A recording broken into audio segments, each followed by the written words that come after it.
수사 결과를 발표하겠습니다. 수사 결과 발표에 앞서 이춘재의 잔혹한 범행으로 희생되신 피해자분들의 명복을 빌고 유가족분들에게도 깊은 위로의 말씀을 드립니다.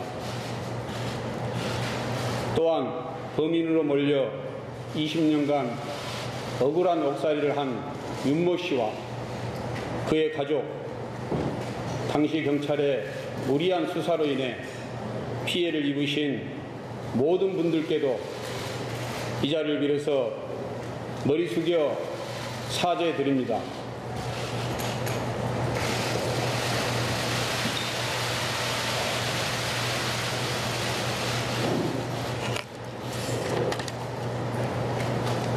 먼저 범인 이춘재 특정 경위와 수사 경과입니다. 경찰은 2006년 공소시효 완성 이후에도 진실 규명을 위하여 수사 기록과 증거물들을 계속 보관해 오면서 다양한 제보들에 대하여 사실 확인 절차를 진행해 왔습니다. 사건 발생 당시에는 DNA가 검출되지 않았지만 DNA 분석 기술 발달로 오랜 기간이 지난 후에도 DNA가 검출된 사례가 있다는 점에 착안하여 2019년 7월 9차 사건의 증거물 일부를 국과수에 감정 의뢰하였고 2019년 8월 수감 중인 이춘재의 DNA가 검출되었다는 사실을 통보받았습니다. 이춘재를 특정한 이후 2부장을 본부장으로 하고 미제사건 수사팀, 광역수사대, 피해자 보호팀, 진술분석팀, 법률검토팀, 외부 전문가 등 총 57명으로 수사본부를 편성하여 전방위적인 수사를 진행하였습니다. 이춘재 자백 과정과 자백의 의무성 및 신빙성 여부입니다.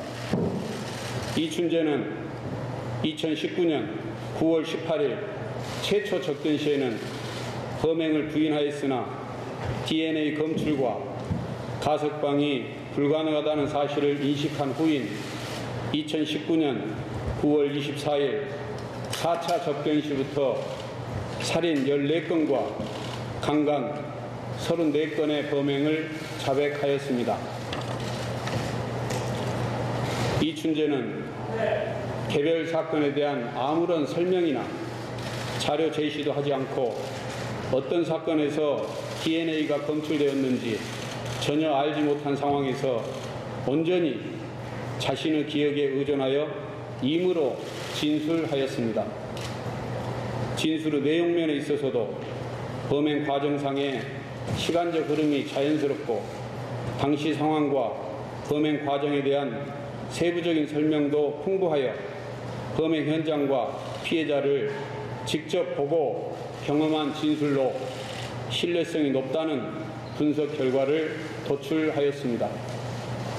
살인사건 5건의 주요 증거물에서는 과학적 증거인 DNA가 검출됨으로써 이춘재 전체 자백의 진실성을 뒷받침하고 있습니다. 이춘재 연쇄 범행에 대한 종합 판단입니다. 이춘재가 자백한 총 14건의 살인사건은 시간적으로는 1986년 군 전역 이후부터 발생하였고 장소적으로는 출생, 학교, 직장 등 연고가 확인되는 지역으로 발생 시기와 장소가 이춘재 행정 및 생활 반경과 일치하고 있습니다.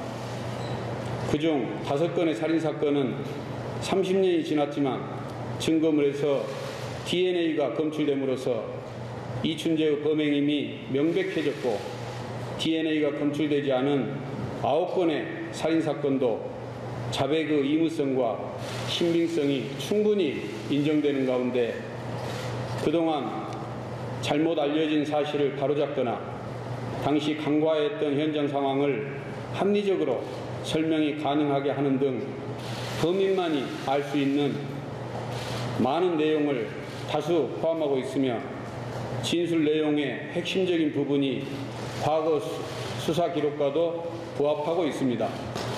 자백한 14건의 살인사건 전반에 걸쳐 범행 수법이 부분적으로 또는 더욱 진화된 형태로 나타나고 있어 14건의 살인사건은 이춘재에 의한 연쇄 살인사건으로 확인하였습니다.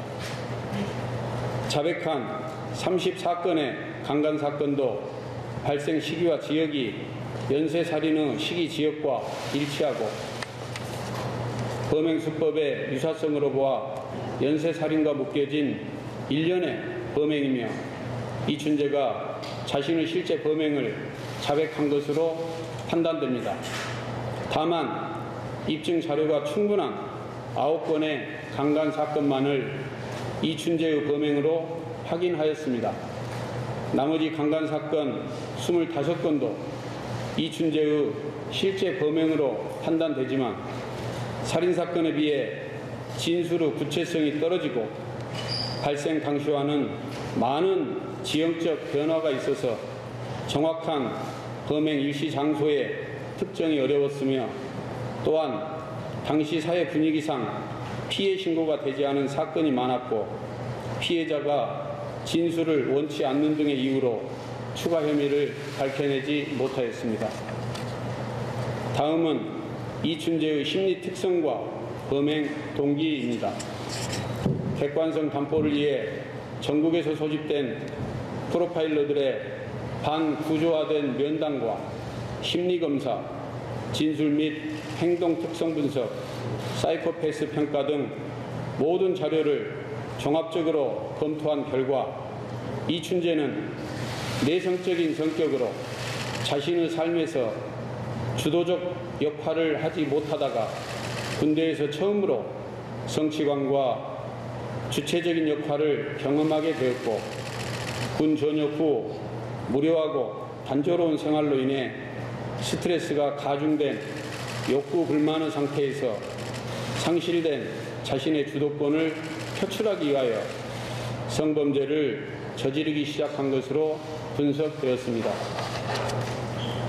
성범죄와 살인을 지속하였음에도 죄책감 등의 감정 변화를 느끼지 못하게 되자 자신의 감정 상태에 따라 살해하면서 연쇄살인으로 이어지게 되었고 점차 범행 수법도 잔혹해졌으며 가학적인 범행 형태로까지 진화하였습니다.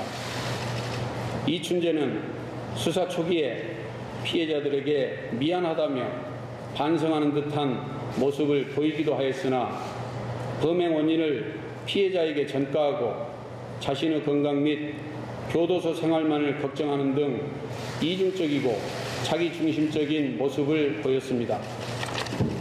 또한 피해자의 아픔과 고통에 대하여 전혀 공감하지 못하고 자신의 범행과 존재감을 지속적으로 과시하며 언론과 타인의 관심을 받고 싶어하는 등 사이코패스 성향이 뚜렷하게 나타났습니다.